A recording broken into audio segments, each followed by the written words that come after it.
A 2-year-old boy is dead after being attacked by a pit bull. He died in a pit bull attack today. Fatal encounter with a pit bull this morning. The 35-pound animal, no match for the 2-year-old child. The dog bit the boy several times on the arms, legs, and face. Bitten in the arms, legs, and face. Multiple times on the arms, legs, and face. Still unclear this time if the animal will be destroyed. It's unclear yet if police will have the animal destroyed. No word on if it will be put to sleep.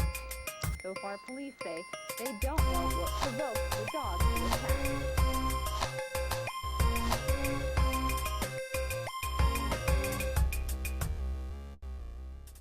Is Daddy home? Who's here? Who's here? Is Daddy home? Go get Daddy. Who's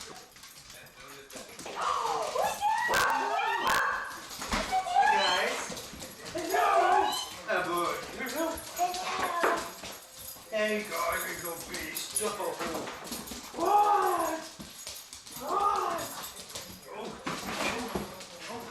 When we got Rosie, we actually went up and looking for a different dog, but the dog wasn't there, and we saw her, and we just fell in love with her. And you know, actually, when we got Max, at that point, we said we wanted a puppy, and luckily, a puppy had just come in, and you know, and then with her, you know, it's just. We talked about getting a third dog, and we tried to find one that was very compatible with these two. And, you know, she just, because they had several to choose from at Henrico Humane, and she was just the best one. They sort of isolate when we go to dog park. Certain people, again, very few as opposed to the entire whole, they seem to isolate you with questions like, are they aggressive, are they mean? It's always the assuming the worst before you even know what you're talking about. I think it's also that people, you know, only get what they hear from the TV. Did you hear about the pit bulls attacks up in Spotsylvania? Did you hear about these in Richmond? What's that got to do with my dog? It's those kind of questions that come out assuming the worst. And then once you show them and kind of basically prove them wrong, they don't want to see the truth. Yeah. You know, it's against everything they were taught, so they're never going to listen to you. You're always going to be wrong, and pit bulls are always going to be mean. Pit bulls are actually very, very people-friendly dogs. They're family dogs all the way across the board. They're usually very clowny and funny dogs. They're very goofy, and they're normally very, very, I guess, they're self-appointed lap dogs a lot of the time, which is funny since they can be pretty big. I mean, they're a companion animal. They're made to be sitting on your lap and watching TV with you. Iris is a blue brindle. We were just going through the shelters like we always do, and she was in Chesterfield County Animal Shelter, and she was about half her size as far as being thin. Part of her head had been like smashed in at the time, so she had a big indention, and her teeth were messed up, and we just showed up and pulled her out and took her straight to the vet, and the vet said that he thought she had distemper and that she probably wasn't going to live, and she ended up living and filling out and being happy, and she is probably the top of our pack at home. You know, she's not a mean or a vicious dog, but she keeps everybody in line.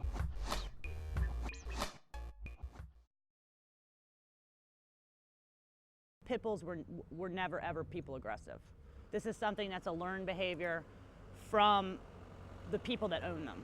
An element of society that is more interested in having a macho breed and more interested in keeping them on chains and dragging them around on chains has been interested in this breed of dog. I think that because of that interest, there have been a lot more dogs that have been bred poorly and socialized poorly, are not trained at all, often kept in appalling conditions outside all their lives. And I think that because of the combination of poor breeding and irresponsible ownership, there are dogs out there that have unfortunately become unstable.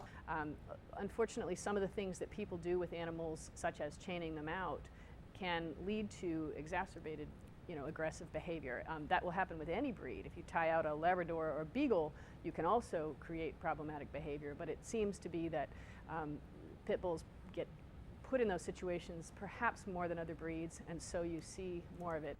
In turn, the people that do the terrible things to the dogs have given the dogs a terrible rep. If these dogs are from pet stock.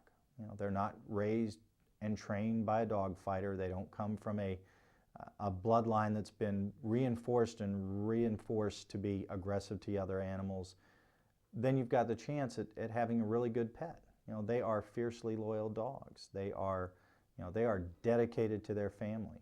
And part of that comes from responsible breeding and not backyard breeding, and making sure that people are spaying and neutering. And it's also learned, you know, I mean, these pits, I mean, you can take one from the shelter and it can be the greatest family dog in the world, or, you know, it has been abused for so long that it is skittish and it has become aggressive because it's fearful. Bad pet owners are bad pet owners, and anybody that wants a dog because it's aggressive is a bad pet owner. You know, I've been doing this job for, you know, going on 17 years. I've seen wonderful dogs, I've seen horrible dogs. And in almost every single case where I've seen a horrible dog, there's been an irresponsible owner behind it. I believe that if you, out of your either negligence or your recklessness, have made a dog dangerous and they hurt someone, you should be held accountable, because that is your responsibility. You know, there's not a constitutional right to own a dog. If you own a dog, you should be a good owner, and you should be a responsible owner. What is your dog's name? Goldilocks, but we call it Goldie Short. Daddy was a fighting pit bull, which I ain't like that. Because Daddy was a fighting, Mama was okay. But when I got her, you know, I always had dogs, and I know that when you raise them right, they'll be right. Goes to the owner, that's what I say. I think it's unfair for the pit bull, but if you're not a responsible owner and dogs getting out biting kids and, you know, terrorizing the block, you know, hey. What I've dealt with historically has been the urban dog fighter. And those guys they're all problems, don't get me wrong, but the urban dog fighter has a definite characteristic about them. And they're usually drug dealers, and they're usually using the dog to basically pump up their rep or reputation. And what they're trying to do is be the biggest and the baddest drug dealer and dog fighter on the block. What I think that what the guys doing, see, pit bulls always had that lock grip. And see what they doing, they know that's what they target for that dog fight. They know they can get them pit bulls with that lock, and once them dogs lock on you, man, that's it. It's hard. You know, it's hard to get them all. They, you know, locked to the death, and that's why they use them pit bulls for that. And they starve them and all that, then let them fight. And one of them gonna die. You know, they gonna fight till they die because they hungry, they starve them. That's what they use. They teach them to lock on and grip and basically eat another dog, and that's basically what they doing. Dog fighting, all it does is make time bombs, and those dogs are going to take out their aggression on someone, and it's usually a child. And so that's why we have to get serious about the people who are making them aggressive. And that's all that dog fighting does. Chaining does the same thing. Putting a dog at the end of a chain is a very bad thing to do. I would never recommend it. And the reason is this: dogs are somewhat territorial, so they sort of defend the area that they consider theirs, but also they can be very frustrated if they can't get to things that are of interest to them. So if you put a dog on a chain and other dogs can come near him, or people can come near him, and he's unable to get to them over and over and over, and he runs to the end of the chain and hits the collar and corrects himself, he can build up immense amounts of frustration. It has been proven that chaining a dog outside and not making part of the family will make the dog aggressive. It's a proven fact. If I took you and chained you outside in the backyard and threw food down to you once a day, you would hate the people that are bringing you, you would hate everything. And it's proven. I haven't met many chained up dogs that weren't bad dogs. Even a fenced pen is a better situation, although again, a fenced pen inside a fenced yard is probably better still, or in the home is best of all. That's really where they belong. I always was against tying dogs up. I ain't never want a dog on a chain. But, you know, at the same time, you can't have your dog roaming all over the neighborhood. She can jump the fence. She can jump that. If I don't have that top on that blue, she'll come out that. You know, that's 8 feet tall, I think. She can come out that like it ain't nothing. So that's why I got in there, because I ain't want to tie up. We have a society that's bloodthirsty and hunger savvy, and so they're not going to show the pit bulls that rescue children, and they're not going to show the pit bulls that are loyal companions. They're going to show the pit bulls and the AM staffs and everything else that are the attack dogs, but it's not the dogs, it's the people that are raising them, and the media doesn't portray it that way. Any animal, any dog that has teeth has the potential to hurt you. And that's what a lot of people don't understand. The news media asks us for our statistics for 2004 on dog bites, and we provided those numbers to them. It was, you know, in the upper 200s, the total number of bites that we had in 2004. And of those bites, less than 15% were caused by pit bulls. The majority of the bites were committed by lab or lab mixes. I think also the press gets a hold of a pit bull biting a person or a child, and that's big news. I know of a lot of Labradors who have done the same thing, and that's not news. So there is an element of media mania out there, I think. It's just the media has picked one target, and the target has made for good ratings and good reviews, and the next scare crisis and the next thing that's going to kill you in America, just like the next thing you eat that's going to kill you, and it's just the next thing, and it's just not fair. And I mean, anybody that like spent any time with this dog like would understand that he might lick you before he'd bite you. You know, he's a 55-pound lap dog. People have the idea that pit bulls are, you know, out roaming around, you know, attacking people on a regular basis, and that's really not the case. We get pit bull complaints pretty much every day. It's a daily occurrence. Probably in a normal day, we would receive anywhere from maybe half a dozen to maybe a dozen, and that's from 7 o'clock in the morning till 12 midnight. The majority of them are just because of the reputation that pit bulls have and all the media coverage that they've received lately. People are concerned. You see a lot of young guys standing around in a neighborhood, and they'll have dogs, and people will call up and say, hey, they're fighting these dogs. You go out there, you respond out there, and you see these dogs that are immaculate, that are clean, that they bathe. They have these nice, brand new, very high quality collars and harnesses and leashes. Those are not your fighting dogs. If you've ever seen a dog that's been in a dog fight, they're literally hamburger. Even the dogs that are the victors in these fights, they have multiple wounds all across their face, their head, their ears. I mean, we've gotten dogs that are nothing but skin and bones.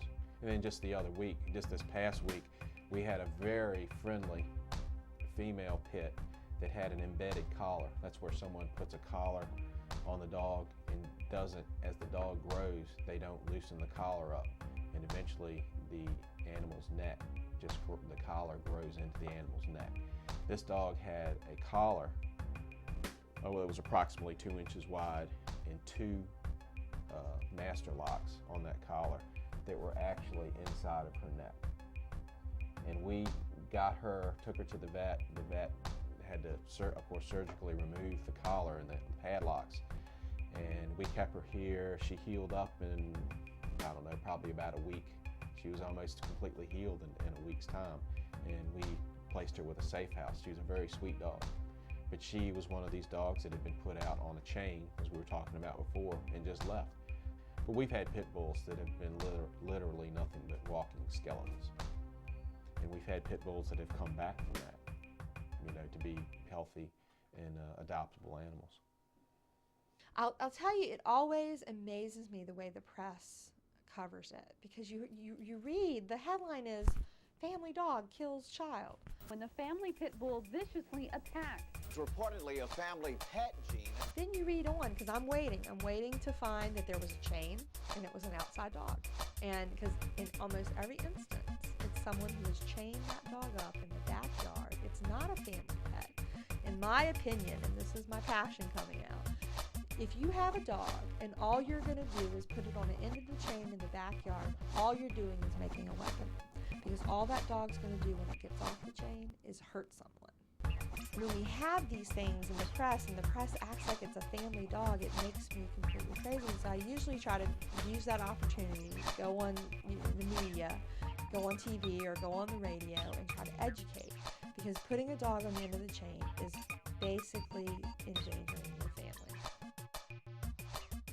And it's just a shame that they had to learn it, you know, that their child had to be killed because of that. So I guess my plea is, if you have a dog, treat it like part of the family and don't put it on the end of a chain in the backyard. If that's what you want to do with your dog, then maybe you should reconsider having a dog.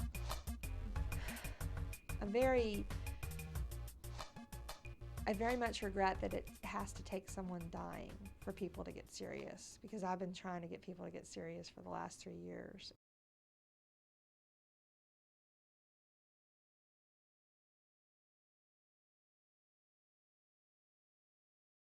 The biggest thing is routine. Ritual routine. You basically get them in a pattern. Every morning they eat at a certain time, and they go out to the bathroom at a certain time in the morning. And then in the evening, you feed them, you play with them at a certain time, and you get them into a routine where they learn, oh, okay, They this like is what stability. I do. It does take time to, like, every day to spend with your dog, and, like, if you don't spend that time with your dog, which a lot of people don't, you know, going out and feeding your dog, you know, it does not count as spending time with your dog. You have to walk your dog. You have to, you know, spend at least 20 or 30 minutes a day with your dog, like, even if it's just sitting in your lap, you know, because otherwise it's gonna get that more aggressive, you know, and it's gonna You get. gotta burn the energy. Yeah, you gotta burn the energy. You gotta build a link between you and your dog. I don't use punishment, positive punishment, physical punishment when I train dogs. I think that's dangerous. And I also don't believe in pushing dogs beyond a level that they're comfortable with.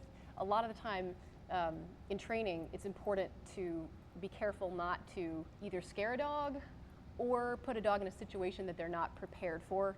I think people sometimes make that mistake, and I'm very careful not to do that. Also, it's important to read the dog's body language. That's another very important thing to pay attention to, because they tell us a lot in dog language.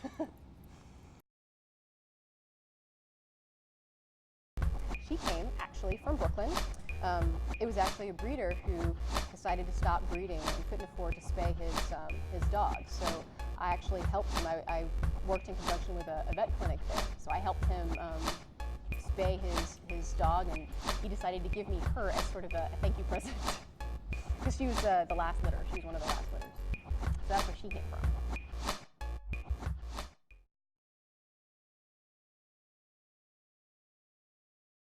Breed-specific legislation has been proven really not to work. That's like banning a spoon from people that are fat.